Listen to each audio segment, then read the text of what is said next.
The New York Mets have had a historic offseason headlined by adding Juan Soto, and they have separated themselves as the only team that can defeat the LA Dodgers.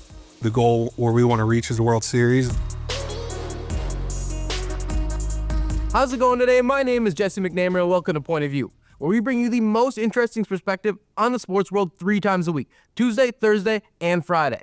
I'm talking the stories you won't get anywhere else, so don't miss an episode. Trust me, you'll want to be a part of this conversation.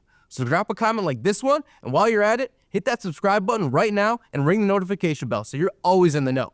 But to today's topic, are the Mets the only hope to take down the super team in LA?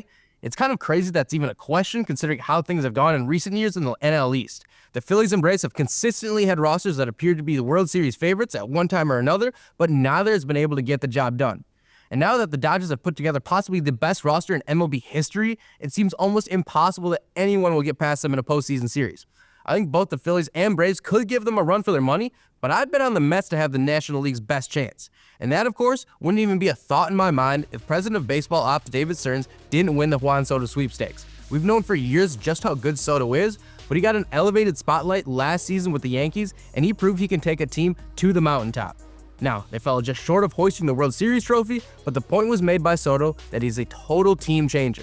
And after the performance from the Mets last postseason without Soto, I can only imagine how much more feared that lineup will be for the next decade and a half. But as it pertains to the upcoming season, he's one major piece on a team that has a ton of talent, and that was solidified with the re-signing of Pete Alonso. I know the 2-year deal he got wasn't what he was hoping for, but it's a huge benefit to the Mets to get him back in the lineup after the type of performance he had last October.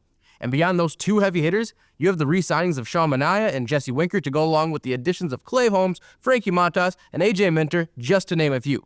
I think it's safe to say that this team has really come together well, and the vibes seem as high as ever. Here's one of the newest Mets, Clay Holmes, talking about that as the team enters spring training. When things were a little tough early on, but I think you saw the team kind of rallied around, and there was a turning point in their season, and I don't think it was just a coincidence. I think it's because the people here and the connections they have on this team, the camaraderie was real, and I think just watching on the outside, you're like, man, there's just something about the Mets right now. They're kind of dangerous, but I think it's because the people that are here and what they were able to create. So I want to be a part of it, and super pumped to be here. I agree, Mr. Holmes. Big things are ahead for the Mets, because this year's roster is, in my opinion, clearly better than what they had last year when they proved they were the best team in the division. I know Ronald Acuna will be back for the Braves, but I still don't think that's going to be enough to outperform the Mets. And even without Juan Soto on last year's team, they still managed to take the Dodgers to 6 games in the NLCS. With all these new additions, I don't see any reason why they can't take the next step. Now, obviously, that's going to be pretty difficult given how much the Dodgers have added this offseason as well, but if any team can do it, it's the Mets. So let's break it down. I still think the Dodgers had the leg up in the starting rotation pretty clearly, but the Mets bullpen competes with LA talent-wise, and after that, it all comes down to the lineup. Mookie Betts, Shohei Ohtani, and Freddie Freeman are as deadly of a top 3 in any lineup, but the Mets now have Soto to put next to Alonso and fan favorite Francisco Lindor. To me, that matchup could go either way on any given day, and in a 7-game series, it might just be about the other 6 guys in the lineup.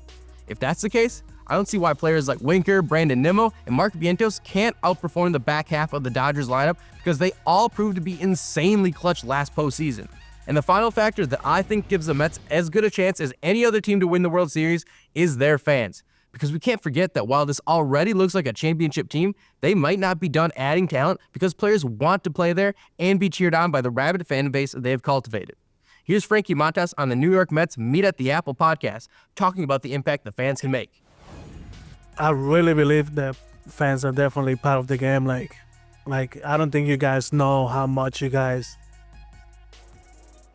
help us to get better and take our game to the next level. Like I said, for example, if I'm on the 7th inning and I have a guy 2 outs and I got him in the 3rd, and I have him with 2 strikes, and you guys get up and start pumping me up, I'm definitely getting that strikeout for you guys. I want you guys to go crazy. Be sure to check out the rest of that podcast because it's filled with quotes that will get you hyped up for 2025 like Montes just gave you there. I don't think there's any doubt in anyone's mind that the fans in New York are more dedicated to the team than the fans in Los Angeles. And in a game that comes down to one pitch here and one play there, I wouldn't underestimate the impact that the crowd can have. So while it's no easy task, I think it's clear the Mets have the team that can win a World Series and stop the LA Dodgers from ruining the league. Okay, I'll admit that last part is a bit extreme because it's really not the Dodgers' fault that parity seems to be escaping the game. For more on where the blame deserves to go, check out this past episode of Point of View. And the moment you were waiting for, here's your answer to today's trivia question. We appreciate you tuning in. We'll see you in the next one.